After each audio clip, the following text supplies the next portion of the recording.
News at 6 with Joe Perkins. Good evening. Thank you for being here. We begin tonight with an update into a story we first brought you earlier this month when we took you into the home of Alan Clapp. The veteran broadcaster, known as an ideas man, has taken on many fights in his time, but nothing quite like this. At 83 years old, Clapp is battling terminal brain cancer, but that's not all. Clapp and his partner say they are being harassed, wrongfully evicted from their home, and now at a time when they say they should be focusing on Alan's final days, they say they're preparing for an eviction deadline just days away. This is a sample of the last week. They're notices from a landlord that wants Alan Clapp and his partner Geraldine out of their home. This is the mailbox that she installed 2 weeks ago to have an excuse to come to our door. The couple have spent 6 years living in the upper suite of this quiet Victoria home. Mr. Clapp is unlikely to survive more than 2 or 3 months maximum. The letter is from Alan's doctor. It goes on to outline the details of Alan's terminal brain cancer.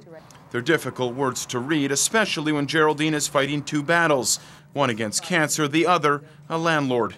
Having to deal with her, it robs me from time that I would like to be with him. Since our first meeting with the couple last week, a lot has changed. Alan is weaker and now permanently in a wheelchair. The door to their home seems to now be permanently covered in eviction notices. Then there's the cancer. All I want to do is sleep, sleep, sleep. But that's difficult. Geraldine says the landlord has recently started illegal renovations in the basement. The whole house shakes, and it is right underneath Alan's bed. It's harassment. We spoke to the landlord by phone today, but she refused to comment on the situation. The Seattle-based landlord has told CTV News in the past that she is moving to Canada and plans to live in the house and wants the couple out by the end of the month. She wants us out. Actually, it's a week today. You've seen Alan. Can you imagine moving him? Geraldine says she can't and she shouldn't. The couple have appealed to the Supreme Court and are planning this week to file an injunction.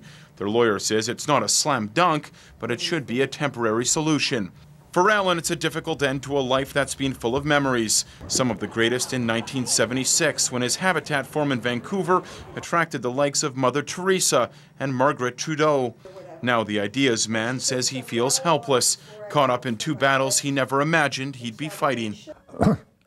It scares me very, very much.